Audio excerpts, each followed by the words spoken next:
Wayne Embry, you have been giving to the sport of basketball your entire life. You compiled a standout playing career in high school, college, and the NBA, and went on to become one of the game's leading administrators. Working on various league committees with USA Basketball and the Hall of Fame, you have dedicated yourself consistently to the betterment of the game.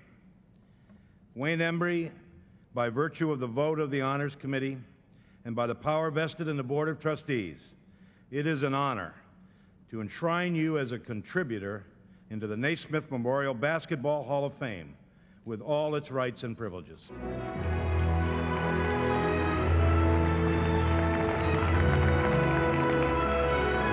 Wayne is joined by the Vice President of the Golden State Warriors, Attles, and he is welcomed by Hall of Fame coach Pete Newell.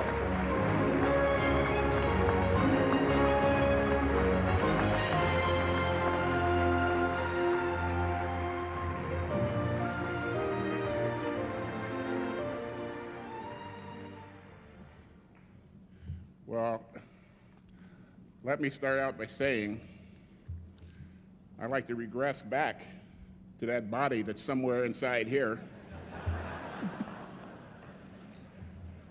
And I did get a haircut before I came.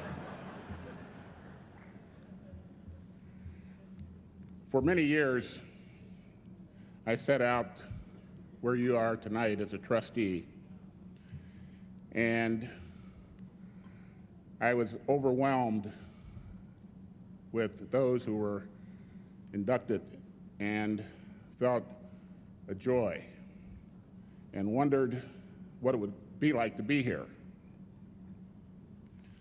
Well, I'm here, and needless to say,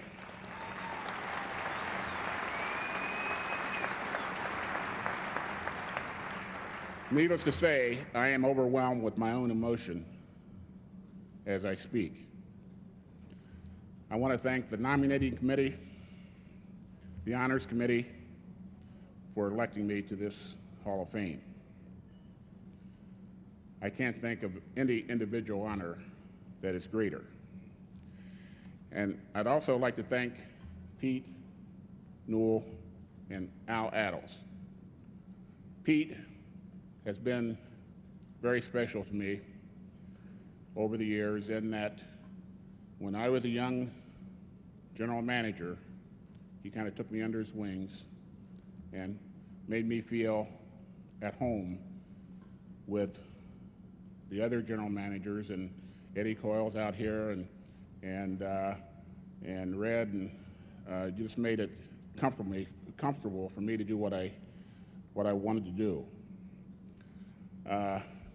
Pete might say, and those who live in Los Angeles might say, that the greatest contribution I made to the game of basketball is trading Kareem Abdul-Jabbar to the Lakers.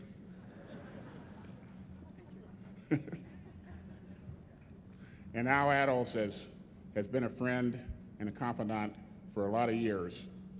And whenever I needed to be uplifted, Al was always there. And Red, who you'll see a little bit later, in that he was in such great demand to be a sponsor or a presenter, Red, I just want to say thank you as well for being a great inspiration, but more important, bringing me to the Boston Celtics.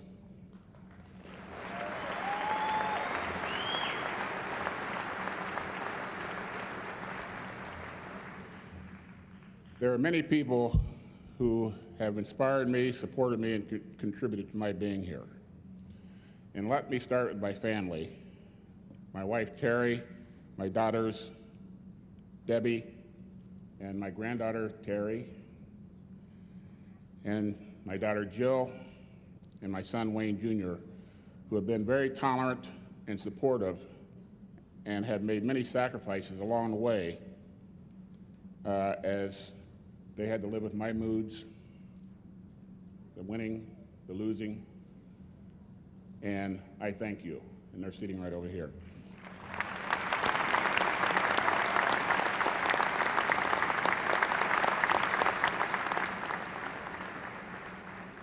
And in my younger years, I like to say when I was little, but I don't think I was ever little,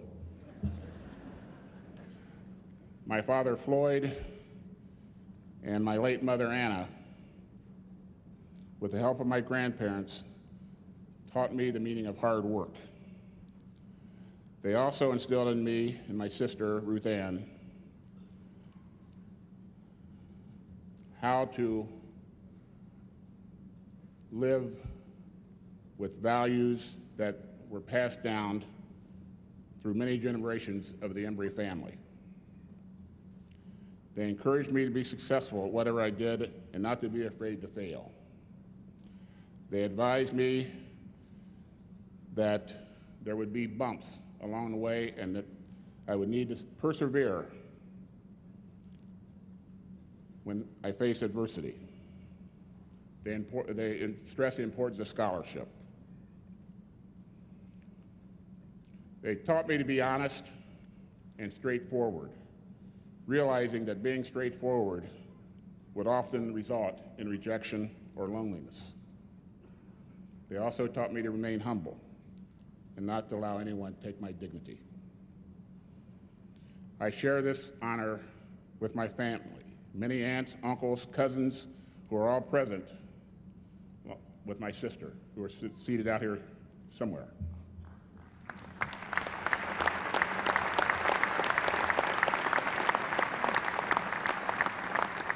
Thank you, Frank Shannon, who was my high school coach.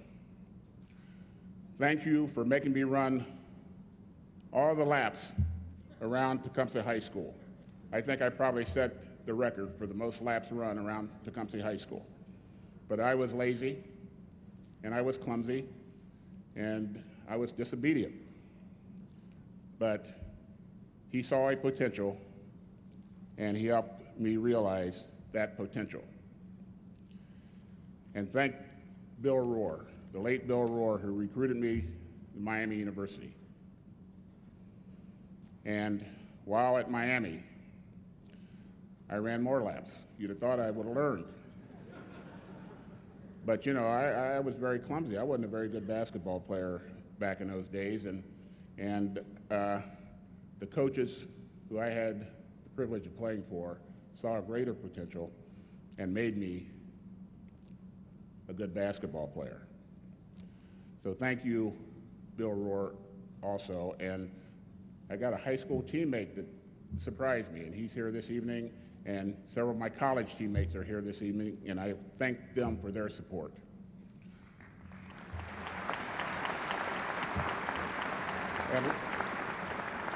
And let me pause and say to John and Billy, congratulations. I think that the indication of the greatness of a coach is what their players do as players, but more important, what they do beyond their playing days. And John, you have great players who are contributing to the NBA, but you have players who played for you who are at Wall Street, who are lawyers, and you should be proud.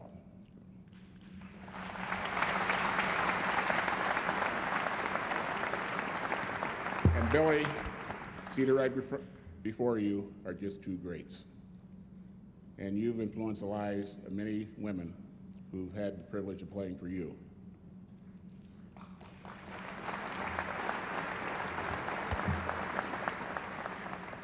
And congratulations to you, Kevin. You know, while in Boston, I read the Boston paper the other day, and you said you weren't a great player, that you had the privilege of playing on great teams. Well, let me tell you, you were a great player.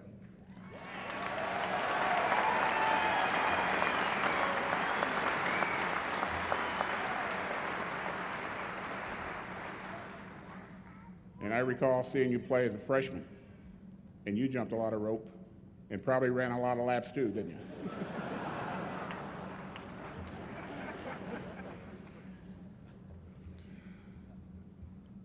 Well, I was fortunate enough to play in this NBA against many of the Hall of Famers out here and played with some of them. And I am grateful to Marty Blake, who I saw out here, because he's the guy that drafted me. But he didn't think much of me because he traded me before I even got to training camp there. But more important, he did draft me. And Marty, if you didn't draft me, I don't know where you are out there. I may not have been drafted. History would dictate pretty much what we could and couldn't do growing up in the 40s and 50s. And there were a lot of times when I would become discouraged. But my parents, my family would always say to me, don't become discouraged, make history. And so not knowing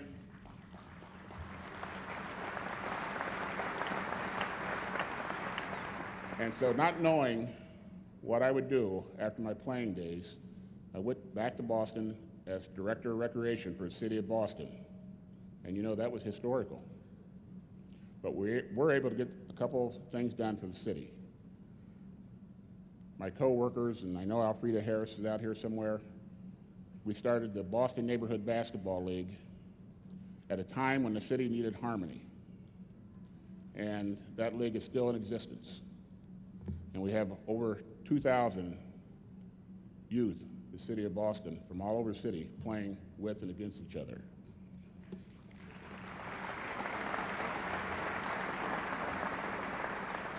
But that didn't last very long. Wes Pavilon came, brought me back to Milwaukee. I came back as assistant to the president and later became general manager. And I am very grateful and thankful to Wes Pavilon for having the confidence and the courage to hire me as general manager back in the early 70s. And we had some great years together in Milwaukee.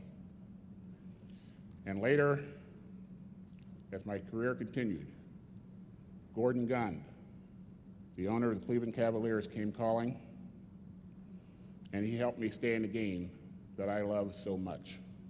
And Gordon's out here somewhere, and let me say, Gordon, thank you for allowing me to work in the greatest organization in professional sports, and thanks for your support along the way as we were able to build teams there. And congratulations to the late Fred Zahner and Carl Bennett for accepting his award.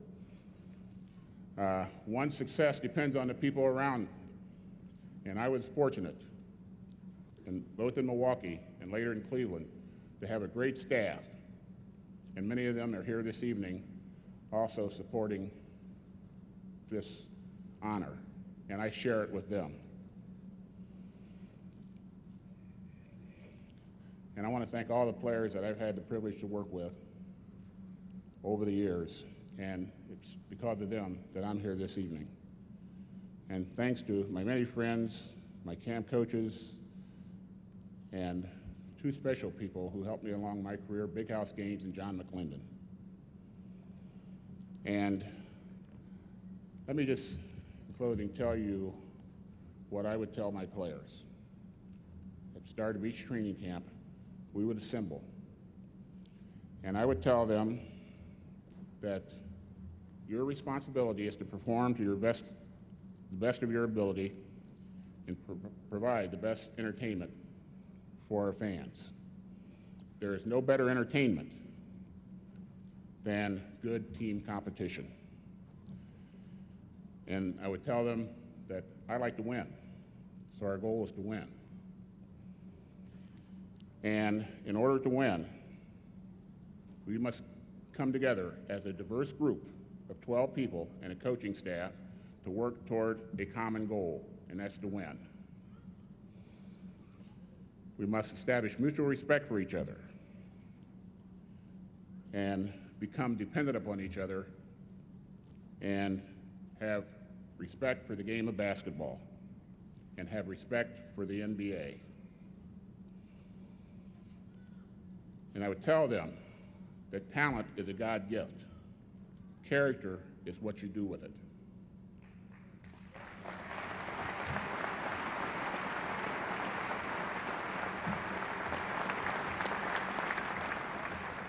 And I would tell them that whenever possible, give back to the game of basketball. Do not be a taker. And take the values that you've learned while competing and make an impact on society. And let me appeal to each and every one of us who have a great love for this game of basketball that we must protect the integrity of our sport. Thank you very much.